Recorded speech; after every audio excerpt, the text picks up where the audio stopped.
Salam harmoni. Terima kasih atas kesempatan yang diberikan Panitia Senari 7 Universitas Pendidikan Ganesha. Judul paper saya adalah Paiketan Kerama Istri Spirit Perubahan Bermuatan Responsif Gender.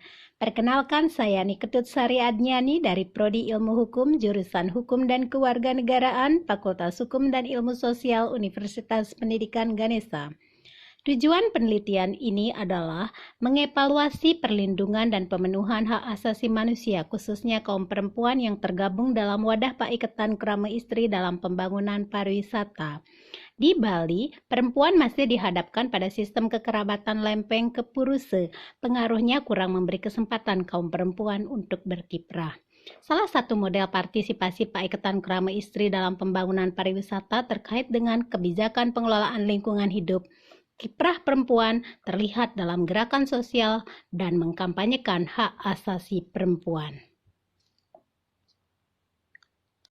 Adapun agenda pembahasan dalam penelitian ini terdiri dari: pertama, pendahuluan; kedua, kajian konsep dan landasan teori; ketiga, metodologi; keempat, pembahasan; dan kelima, diakhiri dengan penutup.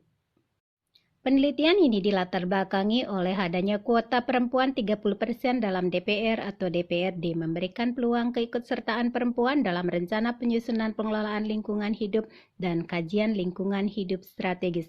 Namun pengawasan sosial yang dilakukan perempuan idealnya tidak hanya dilakukan melalui lembaga legislatif, tetapi yang lebih penting adalah di masyarakat.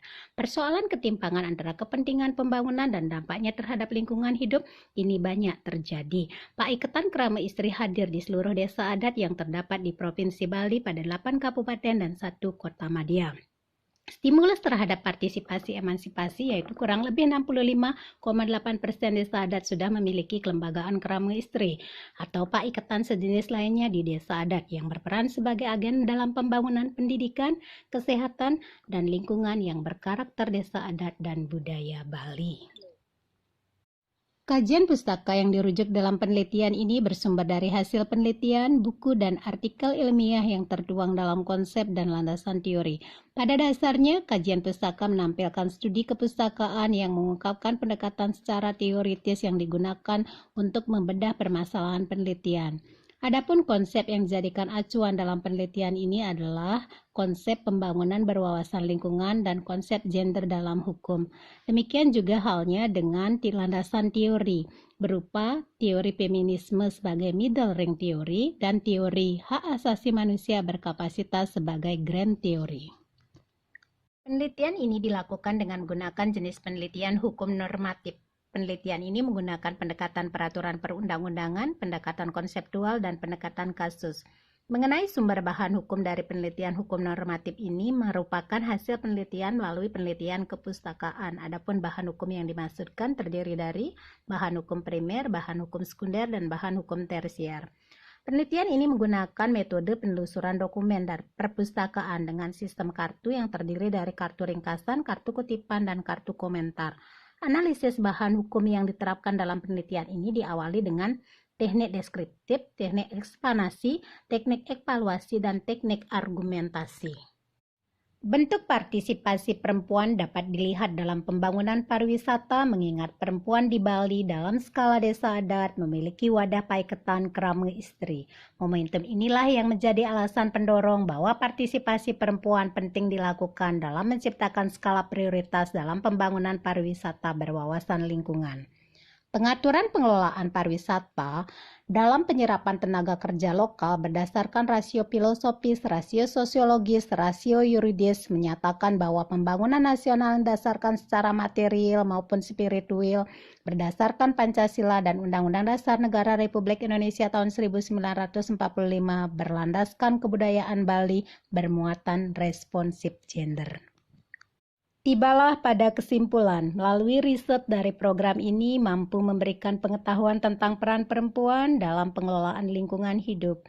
strategi penguatan kelembagaan, penegakan hak asasi manusia, dan peran perempuan dalam pengelolaan lingkungan hidup, serta pemahaman tentang undang-undang lingkungan hidup. Model ini menawarkan analisis relasi responsif gender dengan pelibatan peran perempuan dan bagaimana perempuan turut ambil bagian dalam kapasitasnya sebagai penjaga dan pelestari lingkungan. Berdasarkan hasil akumulasi secara keseluruhan tentang hasil penelitian yang telah dilakukan menunjukkan bahwa terpenuhinya hak-hak perempuan membuktikan perlindungan yang nyata terhadap hak-hak perempuan tersebut melalui wadah paiketan kerama istri. Adapun saran yang diajukan dalam penelitian ini meliputi yang pertama, sinergi mutual triple helix seperti pemerintah, masyarakat, paiketan kerama istri, dan dunia usaha penting dilakukan untuk menyamakan persepsi tentang prosedur pengelolaan lingkungan berwawasan pembangunan berkelanjutan. Yang kedua, peran perempuan adalah sebagai agen perubahan dari perilaku yang tidak sadar lingkungan menjadi perilaku sadar lingkungan. Yang ketiga, yang terakhir, rujukan ini dapat dijadikan masukan bagi legal drafter dalam merancang undang-undang pengelolaan lingkungan yang berbasis pemberdayaan. Sekian dan terima kasih. Semoga penelitian ini bermanfaat bagi pengembangan ilmu pengetahuan dan teknologi.